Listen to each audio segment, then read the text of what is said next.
Why wouldn't you have somebody who's interested in that farm to ag concept be taking a culinary class, an ag class, an entrepreneurship class, maybe a tech class? It doesn't even make sense the way that we have said you have to do it this very narrow way. You have to pick, because if we in any way have you cross over and learn from different areas to create your own path, oh my gosh, what are we doing, Sylvester? Are we setting kids up for success and choice and opportunities to be independent leaders? Oh my goodness, why would we do that? Like, I can watch Little House on the Prairie and they're using slates and chalkboards and sitting in rows. Well, now we've switched them out to white erase. Now they're Promethean boards, and we just need to blow up the system. I applied, this, hey, you have to have 4 years of English and 3 social studies, 3 science, 3 math, and interdisciplinary connection would be ingrained throughout this entire process. You are listening to the Global CTE Podcast with your host, Sylvester Chisom. Welcome, my friend, to another episode of the Global CTE Podcast. I am your host, Sylvester Chisom.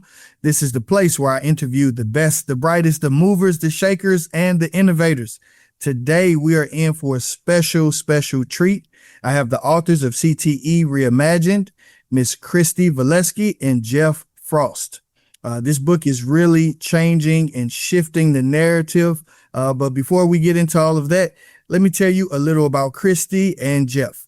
Kristy is a nationally recognized education and community strategist, author of Transformational Work-Based Learning, and creator of the Edu Vitality Framework, aligning education with economic development and thriving communities. Jeff Frost is the founding executive director of the Waterloo Career Center in Iowa, a nationally recognized model for innovative student-centered CTE that proves what's possible when schools and communities truly work as one system. He is recently retired, in air quotes, but still one of the hardest working people in CTE. Together, they're challenging the field to rethink what CTE can become. Kristy and Jeff, welcome to the podcast. Thank you. It's great to be here. Yeah. I'm excited to have you both on. I believe the book that you all have created is truly like shifting the narrative. I have my copy right here. You see, I have excellent things already like noted and thumbnailed in here. But you're really pushing the narrative. Jeff, this is your first time on the show. Kristy, welcome back. This is your second conversation on the show, and you just keep pushing great ideas and impact forward. But I'm curious, Jeff, Kristy, why this book? Why now? It actually started probably in the fall of 24-ish. Like you mentioned in my bio, first of all, thank you for having us. We appreciate any opportunity to come in and discuss the book and really kind of the messaging behind it and about where we really need to start taking CTE, where it's at and where it needs to go. But as you mentioned in my biography there, I was overseeing a place in Waterloo, Iowa, 5th largest urban district in Iowa, and about 10,000 students. And we have a career center there. And it became, I would say, one of the models of CTE in the state of Iowa. We were highlighted all sorts of different things, the governor and all sorts of things like that. While all of that was fine and dandy and great, what we were doing, honestly, I always knew like we were missing. It's one of those things like you're identified as the model and people look at you and say, wow, that is awesome what you're doing. We want to be there. How can we get there and stuff like that? Yeah, I mean, there's a lot of time, effort, and work that goes into building those processes and systems. But I knew internally, inherently, that we really were missing big chunks of important pieces that would really enhance truly a systemic model of CTE. So I started thinking, you know what, like, I think there's an audience out there for really wanting to do this type of stuff. And so one of the people I'd worked with in the past was Kristy. She was at the time we were working together, a few years prior to that, she was at the Iowa Department of Education in the Bureau of CTE. And so we connected a lot on many different things. She would slap my hand if I didn't do something right within my reporting or something, but we built a good rapport. And I knew she had broken away because she had such a amazing skill set of so many things. And I really looked at what she knows and did and had such expertise in what I was doing and did. And I was like, you know what? It's kind of a perfect blend of her skill set, my skill set. And I just reached out and I said, Kristy, I have this really crazy idea. First of all, I know you've written a book on work-based learning, as in her, and, you know, great book, great seller. You should, if you don't have it, you should definitely purchase it. Do you have any interest of like at least sitting down and comparing what I'm doing and what I'm thinking, what you're doing, what you're thinking, and let's see, maybe we write a book or a manual, or, you know, I knew I was going to retire, maybe consulting, you know, she's off doing that. And the conversation, it's so funny because, and I'll let her get into that, because the conversation we had like in November, then into December, and what we actually agreed, yeah, this is a great idea, and how the original plan of what the book was going to look like and where it ended up. Oh my gosh, we had so many deep, strong, rich conversations. And it really, this book, if we would have done the original model compared to where we ended up at, day and night. And I really think the finished product is amazing. And that was just a lot of our conversations of deep dives into stuff and really kind of figuring out what truly would be best practice and reimagining what things need to be doing, not just now, but down the road. So Kristy, yes, I reached out and he reached out and I was like, well, that sounds fun. And, you know, anytime somebody says, what if, I'm always like, oh, let's do the what if. Let's do it. So yes, like Jeff mentioned, we first started out like, we'll create another manual, like really focus on that. And then I don't even remember at what point in time. I think it was maybe even a few months before we were ready to publish it. And I was like, gosh, like it's just missing something. And there's so many guides out there. I'm like, it just needs to be a little spicy, because I think we need to wake up the field that we cannot continue down this path of some changes here and there, but keep the core as what it was in the 80s. Like we need to really refresh so much because we've hung on to things for so long.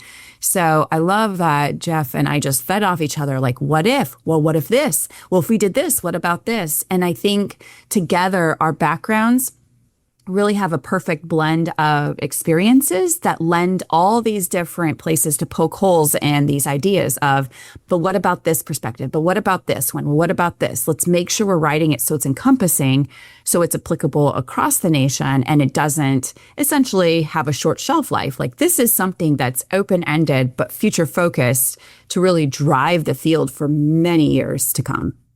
Yeah, and I love the spiciness of it. As I was reading it, I'm like, okay, yes. I'm like, yeah, more of that. I was like so energized at my first read. And then I was going over it again this morning and I'm like, I can't wait to talk to them.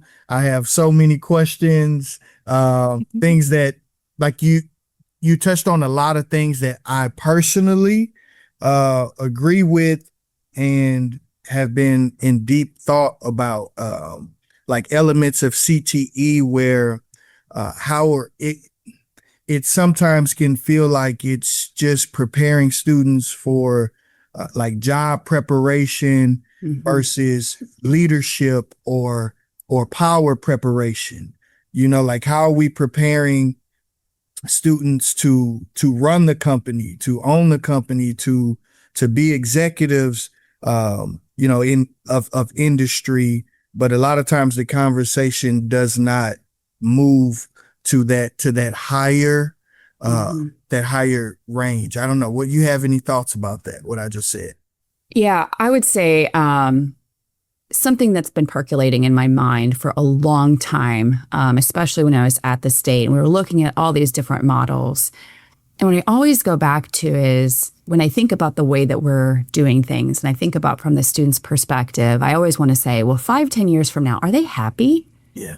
Like, are they happy? Like, are they generally happy with the way that things have turned out, that they have opportunity, or have we left so much undone that we have a limited future for these students because of the way that we are preparing them? So I think that whenever I take like a student-centered focus, actually, I would say Jeff and I know we're both on the same page here. we are always thinking about the long term. What can we be doing today to empower students and provide them with the support and the network they need to navigate life, because life's going to throw curveballs? And how do we create opportunities instead of pigeonholing? Because we're past that. We're past that time and age where you pick a career and that's it. Like, there's so much nonlinear stuff that happens with the economy or with tech or anything else in life that we need to prepare student learners to be able to be agile and navigate that while having options. Yeah, 100%. Sylvester, Go ahead. When you were talking, you like, I was like, he really read this book, or we're all on the same page, which is probably a combination of all. It's both. Because honestly, like, you nailed it. If all we're doing in CTE, and I think this is where a lot of programs, and so, we were like a month or two out from really taking this to print, and she's just like, I don't think it's spicy enough or salty. We use words like that all the time. I'm like, it's not. Let's go all in. If we're going to do it, you know what? Let's like make it future ready and push it there. But the thing we kept coming back to is like, so many of people that think they have successful CTE programs are the ones that are placing kids in work-based learning. And it's just, career focused or job focused. I get the skill sets, but we're not teaching leadership. We're not teaching entrepreneurship. We're not actually stretching them to want to be the boss, to want to be the leader, to be adaptable. Because like, as we all know, like, if it's adapt or die in the world of business, and if they only have a certain skill set and it's not durable, and I don't always like to use the word durable because that's so used, but it's really an important one there, the soft skills, professional skills. We both were on the same page. It's like, you know what, if we're not including the leadership and the adaptability and the ability to critically think and evolve and grow as the world, how fast it's going now with AI and stuff, we're just setting up a generation of students, as in schools and colleges, universities and such, for really just either dead-end jobs, failure. They need the holistic of everything to make them really a viable thing. And honestly, another word that comes back to our mind a lot is the economics behind this, economic growth within our communities and stuff. Like, it needs to be drivers, and you need those leaders and those people that can drive that bus to get us to where we need to be at. So I appreciate you. You really, I didn't, we didn't pre-plan any questions, but you really come out swinging on an area that I feel very strongly about with the very first thing you said. And I'm glad you nailed that and just brought that forth. Yeah, 100%. I feel like you cannot reimagine CTE without thinking about what you just said and what you and Kristy both just said. And it's with that conversation, I had Tim Taylor on from America Succeeds, and I'm on their education advisory board. And a study that they lifted up was from the McKinsey Institute, that shows that for middle to high wage paying careers and jobs, we spend over 50% of our work time operating in those durable skills, those soft skills, in communication, collaboration, critical thinking. So if we're being intentional about the reimagining, if we're being intentional about preparing students for leadership, which creates economic upward mobility, then we should be like emphasizing those skills, like you're saying, that leadership, the critical thinking, teamwork, all of those things, creative thinking. So those are all very powerful and necessary tools. And personally, I feel like, I'm gonna connect it back to the book. I feel like when you showcase the highest forms of success within the industry to students, that gets them excited, right? Yeah. That gets them excited. And which brings me back to chapter 4, page 98 on the book. Inspiring student ambition. Like, I love that chapter. That one was like my favorite one, but you all say, I want to talk about this. Every student who enters a CTE classroom carries a spark of curiosity. The question is simple. Will we grow that spark into leadership or bury it with compliance? Leaders question, create, and solve workers follow directions. Which future are you preparing your students for? When I read that, I was like, just drop the book right now.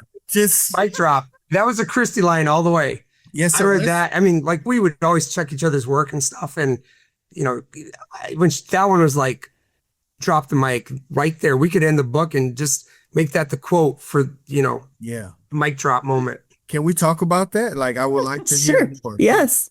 There's so many different sayings and from different industry partners, but I kind of go back to this one where they do like a lot of leadership growth, even in our state. And she would routinely say, if not you, then who?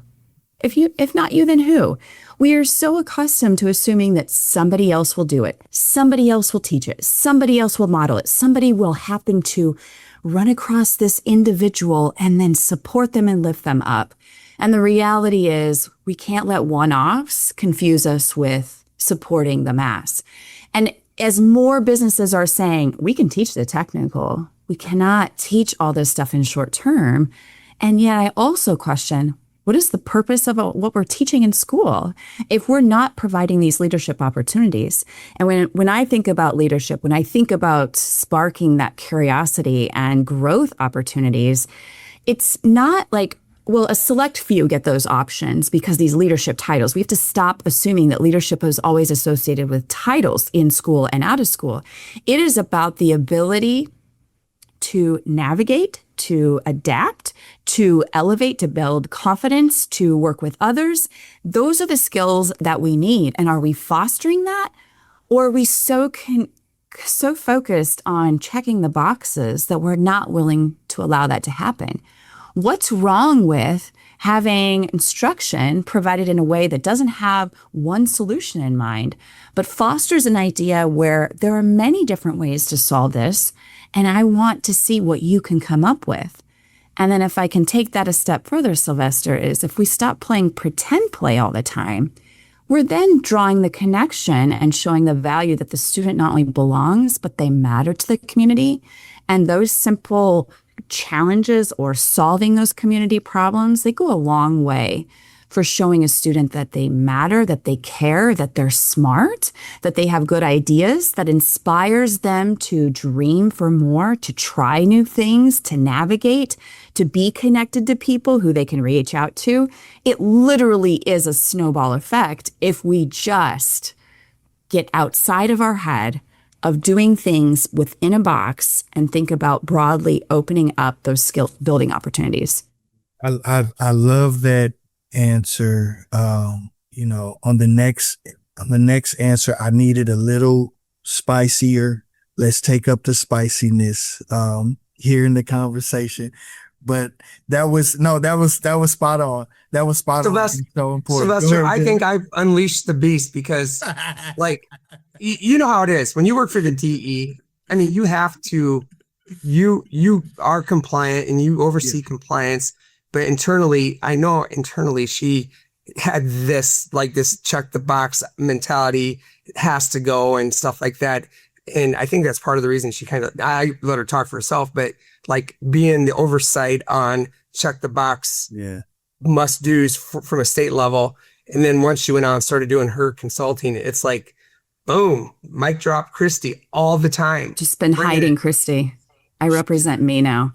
It is amazing. And it just drives, like, I would leave our conversations on fire because I was so fired up with the stuff she was saying. I was like, damn, I never saw this out of you, Kristy, when you were, well, of course not, because when you work for the Department of Ed, you have to somewhat be compliant to keep your job. And like, I just love it. And she nailed it again with the, you know, the check the box and everything she said about what we need to be doing for students compared to what is being done with our students. And it's my drop moment, Kristy. Jeff, let me as a leader, you know, at the Waterloo Career Center in Iowa, and you know, it being a place known for best practices, can you give any like tangible examples or success stories of like maybe a student or a program where we saw some of this stuff operate in reality and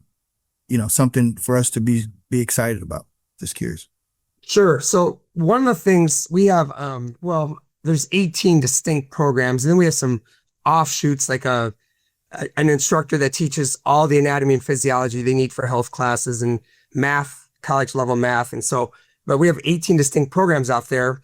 And one of the things that we did every year that I think is great, and it's really entrepreneurial, and it was kind of driven by our business and marketing programs, but they got every single program at the Career Center involved in one large kind of capstone end of the year type activity. And it included something like construction and electrical and wiring and plumbing and all that stuff. It also had the SWOT and the business and the marketing and then the digital graphics and IT, and it had all this involved. And every year they would do this. And like one year we did a cart, it had QR code readers, and it was like in conjunction with a business partner in town that sold coffee and other product. And so they created this cart and they worked with them on setting up a business model. And it was real life experience. The greatest thing about it is it really did tie in everything that those students were learning to a real life scenario. But the best part is it wasn't just using their skills to create this. I'm a business person. I'm an electrician. I'm a construction. I'm marketing, entrepreneurship.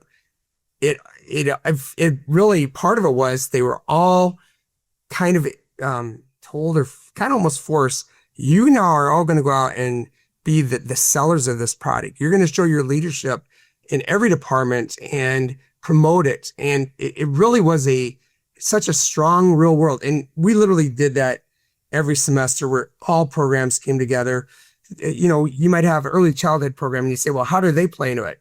Well, if you're selling some product, they would actually bring in the guidelines from what can be served in schools and stuff so it was just a bunch of different research type products brought together for an in-school really operation. Now, here's where, I'll shut up here in a second, but here's where Kristy's Edu Vitality really comes into play. So we did this in-house. It was all set there in the building, but why not tie it back and do something like this out in the community? Why not bring economic piece, the economic driver to the community level? We worked with a partner and partners out in the community, but it really wasn't a community project. And I think that's kind of the next step. We're really, our community and our partners out there have to be working with us, but really almost the drivers, because as education money is shifting from the schools to workforce development and things like that, maybe we need to piggytail off their money instead of them just working with us. But that's an example. I get fired up about that one. Oh, no, that's good. That's good. And you know what I love most about what you were saying? You didn't say the word, but everything you all were doing is anti-silo. It's like no silos there. It's collaboration and like real world representation of like what it looks like to work within a company. It's not you just doing your part, but your part is connected to another part and moving us to that interdisciplinary approach to learning. Like that's powerful. Getting different departments to work together, get to know each other, exposure to it, whether you were taking that class or not. Like maybe you'll take it next year or next semester, which, I didn't even ask you to say that, but you just like, my other favorite part was like on page 251, chapter 9, no more silos, no more limits. Like I love that section. And, I want us to actually stay there for a minute. We'll come back to the Edu Vitality part because I want to talk about that too. But you say in the book, silos don't create CTE programs. They cripple them. The future doesn't need graduates who fit neatly into boxes. It needs leaders who cross boundaries and solve problems no single discipline can handle alone. Can you all share some ideas on like best practices around not working in silos? When you think about careers today and you think about what those individuals are doing, they are not doing them in a way that we have constructed our CTE programs. They are doing them in a way that crosses different pieces. So for example, I had a manager tell me, don't send me another marketing intern who can't write. Tell the English language teacher that. Well, can you tell my students that? I'm like, why would we just tell them? Why would we tell them? Why don't we show them? Why don't we connect and bridge and start showing that English language arts isn't just confined to these books and writing essays? Why wouldn't we show them the connection to reality? And then I think about even the farm to table idea. Why would you make a student pick? You're just going to do ag? Wait a minute. Or you're just going to do culinary? Yeah. Why wouldn't you have somebody who's interested in that farm to ag concept be taking a culinary class, an ag class, an entrepreneurship class, maybe a tech class? Like, it doesn't even make sense the way that we have said you have to do it this very narrow way. You have to pick, because if we in any way have you cross over and learn from different areas to create your own path, oh my gosh, what are we doing, Sylvester? Are we setting kids up for success and choice and opportunities to be independent leaders? Oh my goodness, why would we do that? I'm sorry, that was sarcasm dropped there, but it's just one of the, it makes sense, but at the same time, we're so resistant to that. And there's a lot of reasons. I mean, there is this compliance mentality. There is this turf battle that I have to have this many students to check the boxes. But if that's such a concern, why aren't we looking at ways to bridge within those constraints, to bridge stuff that benefits students? So creating new crossover courses or combining two into a block where there's not like, okay, 45 minutes, we're going to do this class, and 45 minutes, maybe sometimes it's 10 minutes here and 80 minutes here, whatever that may be, the breakdown. But it's why are we so focused on trying to make the past continue that we're resistant to ways that will actually benefit students, their futures, and our economy? Yeah, that's spot on. And I don't know if you all see some of the stuff I post on LinkedIn about the work I do with the Show Me the World project with our students, the program we created that's like just all interdisciplinary in the approach. So like students from underserved communities are learning entrepreneurship, STEM education, leadership, and global competency. They run a coffee business, and through that, they learn and put into activation those skills of communication, collaboration, critical thinking. The money from the coffee that they raise goes to supporting them taking their international trips to places like Costa Rica or Colombia, where they get to visit working coffee farms. So they see the full supply chain, the global importing, exporting, the business side of like, and the agriculture side of like, yes, coffee beans, coffee in a bag, but coffee as a seedling going into the ground on the side of a volcano. Like, it just expands the worldview and the perspective. And opportunities. The opportunities. And when you do that, when you don't operate in the silo, I actually feel like you elevate the fun factor in the learning. Yeah. Yeah. It makes it more, it lends to more like experiential opportunities where it's like learning by doing, which one is an elevated, we all know that's an elevated learning process there, but then also just creates more excitement around whatever program people are running or trying to get across, Yeah, certainly. Get real deep into research like Hattie and Bloom's taxonomy and stuff like that. I mean, the more engagement, if you're just going to come in and lecture and blah, blah, blah to death, that's exactly what you're doing. They're the ones that start hating school, can lead to dropout, fail classes, skip. But the higher you are on Bloom's or Hattie's, you just look at the stuff, that you need, that you as an instructor and program and school and system and state and everything else needs to be doing. I think we fail students a lot of times. I want to ask you all this question. I was thinking as I was looking through the book, what would if we just demolish the current system, what would your new CTE school or program look like that had all of these elements of CTE reimagined? Like, I'm curious what you all have to say there. It would look very different we wouldn't be so focused on these structured systems, but rather about student growth. We would find alternative ways to track and to connect based off of student interest and futuristic forecasting so that they have the skills and experiences that they need. We would really, truly blur the lines of where and how learning happens. And there would be way more of this focus on application base. Sure, there would still be that element of some of that very core pieces of learning, but it would be the minimum, not the full spectrum, like where it is today. So it would look like students learning, moving, working around. Classrooms would look very different because students wouldn't necessarily just be sitting and listening all the time. They would be engaged and moving and meeting and connecting, and it would be messy, but it would be amazing. Jeff, what are your thoughts? Well, I can't believe Kristy wanted to writing a book is a hard process, and I never really understood that. I thought you just write it and send it off, publish, blah, blah, blah.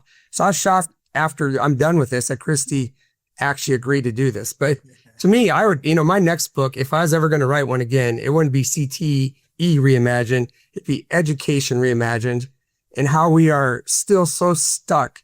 Like, I can watch Little House on the Prairie, and they're using slates and chalkboards and sitting in rows. Well, now we've switched them out to white erase. Now they're Promethean boards, and we just need to blow up the system. Applied, this, hey, you have to have 4 years of English and 3 social studies, 3 science, 3 math, and interdisciplinary connection would be ingrained throughout this entire process. Applied everything would be ingrained throughout this process. I would tell you what, exploration would be early on and often, just a discovery of what's out there and what you want to do. I understand, like, hey, when you first, that old line, I learned everything I needed to know by kindergarten, or the 100 things, whatever. Very true. K through 3, really heavy focused on learning the skills of reading and writing and math and stuff, and building off of that down the road. But I really think we just need to blow the system up. And then really, honestly, the magnet that is the driving force, or your core, would be CTE, or the thought processes of career and technical ed per se, or, everything that we're doing is preparing students for their future in their life. But somehow we have to take all the other pieces of education and have them we need to become kind of like the black hole where they all kind of suck right into what we're doing, because that's really going to be the future of where we need to go. Those other pieces are definitely needs, but they're just auxiliary pieces that are going to tie into the big picture. I don't know. I'm rambling, but I just think we fail kids a lot with how our systems are set up, whether it's CTE, whether it's education in general, whether it's K-12, K-14, K-16. I just don't think we connect the dots. We don't articulate stuff well. We don't twine disciplines near enough. We don't really make it real life. It's just learning in silos, as you mentioned, and then expecting them to be able to go out and apply it to a non-siloed world. Yeah. Mm-hmm. Yeah. Very, very well said. You're making me think about one of my past guests that we had on, Dr. Narina McKeegan, and she was talking about time. She's over the Los Angeles community college system, so over 19 community colleges, and she went to Switzerland, and she was telling me about this program they have. I think it's called the CMET Institute, but she was saying how they have entry points and exit points that are safe for students to explore career pathways, and if it's not for them, it's okay to exit that and then find a new space. And it's not seen as a negative thing, like the way that we kind of approach is like, oh, like that could be seen as failure versus exploration and finding yourself in the work. And I was really impressed by like just some of those shifts in thinking when you look at how other countries operate with, with their education system or their career tech education. Jeff, you gonna say something? We have a term we use at the Career Center, and it ties right into what she's talking about, called on and off ramps. Like a student might enter a program and get in it and say, not quite what I expected. So many, when you go to college, you declare a major, and if you decide that's not what you want to do, then it puts you behind. Now you're a 5-year student, and that in itself becomes expensive and stuff. But kids in this phase need to be on and off ramping, figuring out. And sometimes, they might cherry pick. Like, I was in this program, I'm going to pull some of that in. I was in this program, I'm going to pull this in. By on and off ramping, you actually discover a broader scale of interest areas and things that maybe you kind of tie together for a niche area of career that you want to pursue. And again, like, just pigeonholing things without escape hatches or on and off ramps, boy, you're just setting kids up for failure with that as adults down the road. Yeah, no, absolutely. Kristy, I want to bring it back to you and talk about the work that you're doing with Edu Vitality, that system where you're aligning education and communities to build those thriving places. Can you share more about what that looks like and the impact there? Yeah. So the vision for that was actually years of frustration that I just couldn't get into anybody's ear to say, how do we do this? How do we make this make more sense? We know that the population in the United States and in most countries around the world is declining. We know that that's going to impact communities and student enrollment, right? Like, there's going to be communities that shrink and there's going to be communities that continue to grow. And as my friend in Main Street would say, are you growing or dying as a community? It's one or the other. If you're stagnant, you're just waiting to die unless you do something to grow. So you think about from that lens of communities have to make a decision. We also know that education and community vitality, meaning communities that thrive and continue to grow, are directly related, yet we never intentionally talk about it, right? Like, if a community sees business after business close, that means there's fewer employment opportunities, which means the residents have to drive farther to work. And we know statistically, eventually they move, right? So as businesses close, that local income decreases, there's fewer job opportunities, it's going to impact enrollment. At the same time, on the negative side, if that educational system isn't seen as growing, thriving, keeping up with the times, it's not going to attract families to want to move there. So then the businesses will struggle to find employees and staff. But on the opposite end, if the educational system is growing and thriving and doing what it is that attracts people are going to move there, which means then there's greater chances for them to open up businesses, fill open positions. Businesses can attract talent. It's how you create like a thriving community. So when I was visiting different communities, as part of an initiative here in our state, I would routinely ask, oh, what are you doing with your school? Nothing.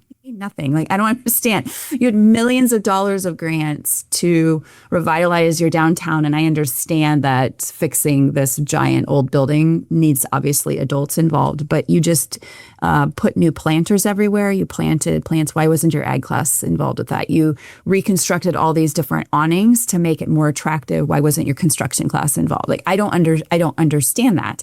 Why wasn't this mural created in conjunction with your art class? Why weren't your English language arts students writing grants to help go after these funding opportunities? Like, I just didn't quite understand, Sylvester. So that's where last year I said, fine. If nobody's going to do it, I'm going to put together something. So I basically created 3 pillars and a full wheel of different pieces. But for every component, there's an education side and there's a community vitality side. And let me take one example, because we've been talking about entrepreneurship. In education, we have typically done pretend play entrepreneurship. Write a business plan. Yay, you're good. That doesn't help an entrepreneur. Entrepreneurism is hard. There's so many things that you have to think about. So why aren't we creating in conjunction a school-based store? Or if we are doing an entrepreneurial endeavor, like, why aren't we connecting them with local mentors and helping them actually launch their businesses or be in charge of something that requires that whole operational decision-making and financial understanding for the community? And then on the community side, How are you engaging? Are you supporting your entrepreneurs with different programming? Because there's communities that are doing that. How are you ensuring that they have the information that they need, whether that's programs or bringing in people, bringing them together, creating a little area for them to connect. But again, why wouldn't we do that together? Why wouldn't we create a system to foster our local entrepreneurs and find a way to connect with our students to show, you know what, there's opportunity here and we actually care about you. We want you to stay. We want you to invest locally. We want you to have the connections to feel like you can succeed. You have a great idea. Let's get a real business partner to provide you with some feedback and maybe some ideas on how to get connected. Because that stuff happens, but it's all one-off and by chance and not usually in an entrepreneurship class. But we have to start thinking about those direct connections, because when we don't do any sort of interaction between our schools and colleges and our community, we're sending the message in the community that we don't really care about you until you're an adult. And that message is received loud and clear. So we see young people leaving communities in droves, yearning for places where they feel like they belong and that they matter. And just connecting in on different projects and experiences with intentionality. We're not going to create 7 different butterfly gardens. We're going to do projects in conjunction with the vision of our community, prioritizing the needs and utilizing the funding structures available to communities where they don't often have the human capital. Education has the human capital, but often struggles to carve out the funding. If we would combine the two, we actually have more impact because we're aligning what we both have and desire. Now, I'm not suggesting we use child labor in this sense. It needs to be meaningful in learning, but that's the purpose of the educator. They're well equipped, they understand, they're willing to collaborate and design something in unison. And it's not this one project this one year, it's this is our first step and now what's the next step? It's how do we build and make it sustainable so we can cover all of our community needs, not just one little piece that sparked an idea and it dies off afterwards. So it's about sustainability. It's about vision. It's about bringing together resources and aligning, showing students that they're valued members of the community and utilizing what they can offer while also creating greater potential impact for our communities who are our community organizations who are typically understaffed or struggle to be able to meet capacity. It's a win-win.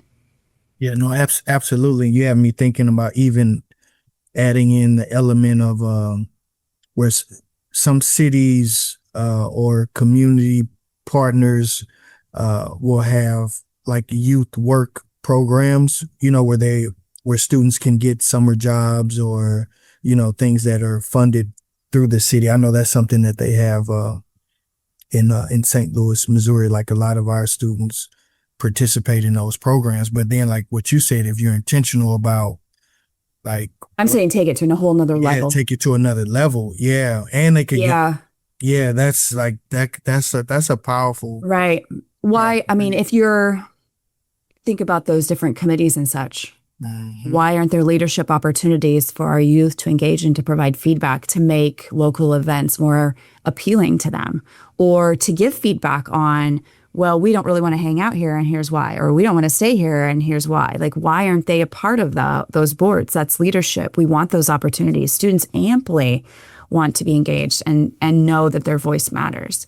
So why aren't we doing all the things with intentionality?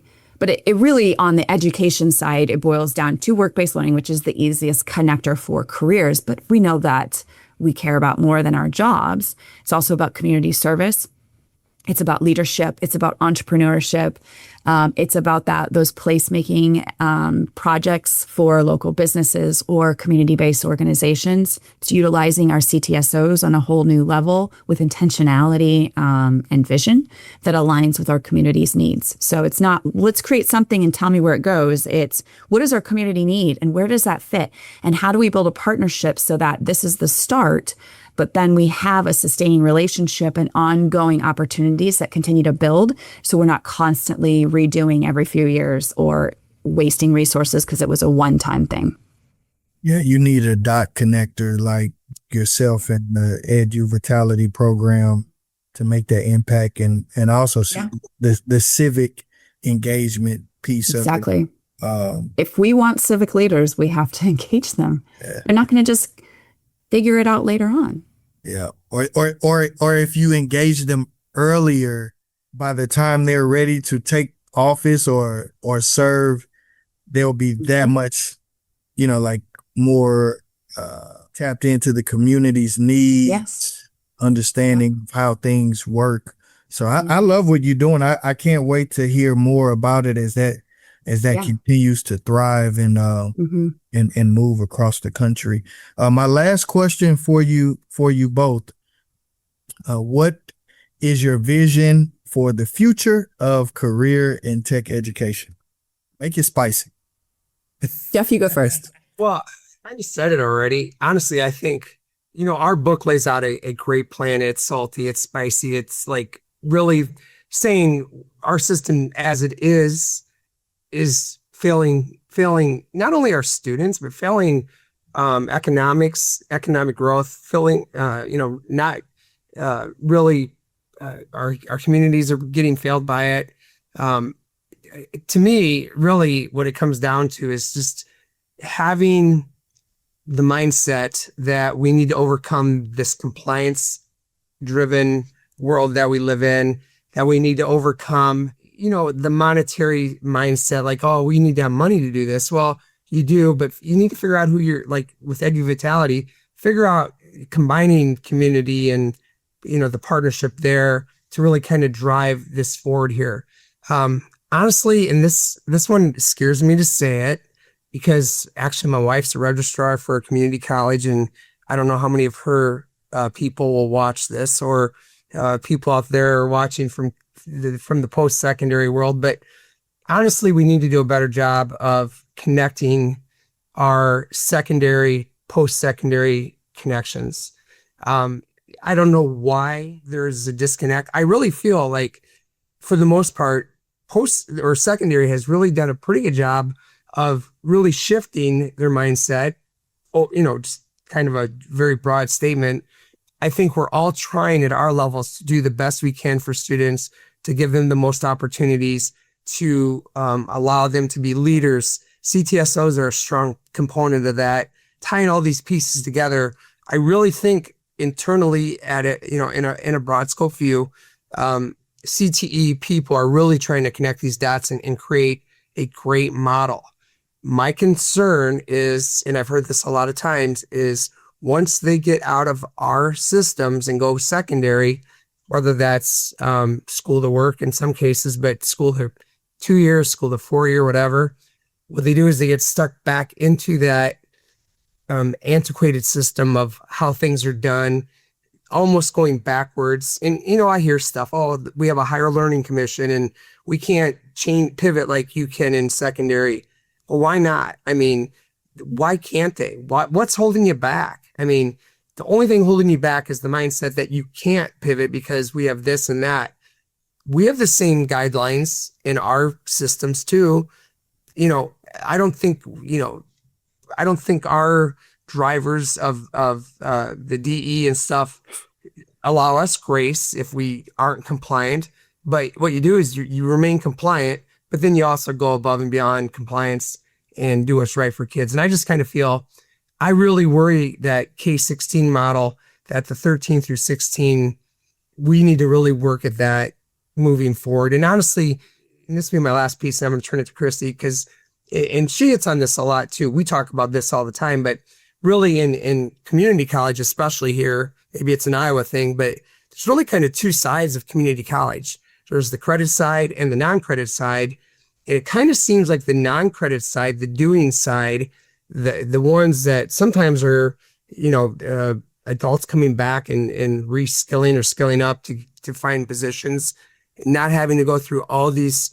I mean, why do we have to take all these courses? Why can't we get into the non-credit side and actually fast track through competencies instead of going through classes and getting grades to get to where we want to? Non-credit seems to figure that out. So that's a real point of contention with me. And I don't know. I always am leery to say that just because you don't know who your audience is going to be. But at some points, I'm also like, I'm retired. I don't care. I want to do what's best for us, as in the United States, as our economy, for our students, for our young people to get where they need to get to without us putting up. It seems like we're so good at putting up roadblocks. If we'd eliminate barriers, kids would be successful. We'd be a much more successful system of really allowing people to pursue what they want to do and are good at and make that their career. Well, no, thank you for sharing that, Jeff. That's I like how you frame that. That's very important. Kristy, go ahead.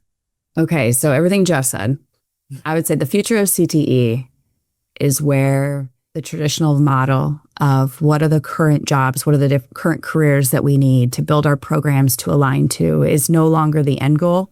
It's the starting point. We're now having conversations about 5-10 years out. What are the careers? What are the needs? How do we shift the way that we build those skills? We have those interdisciplinary pieces. We're designing our programs with the student user in mind for agile careers, showing them how everything connects. And it's not just between core and CTE. I'm talking, just like Jeff said, the entire K-16 model. Students are learning by doing hands-on pieces. It's no longer just hypothetical. It's real learning that shows the impact and drives decision-making so that students feel like they have the support, the social capital to move that work forward. And education is no longer on its own. It has strategic partnerships that are aligned to support our educators to meet their goals, but also meet the needs of our students. Wow. Yeah, this... Hold on, let me end it with something salty. Go ahead. Keep going. And the programs who don't do that, they're gone. Because programs are moving, and if you're not growing, you're dying. We'll call that from economic development. Yes. You're not growing, you're dying. CTE Reimagined, the book for the leaders of the future. Outstanding. Thank you for this conversation, Jeff, Kristy.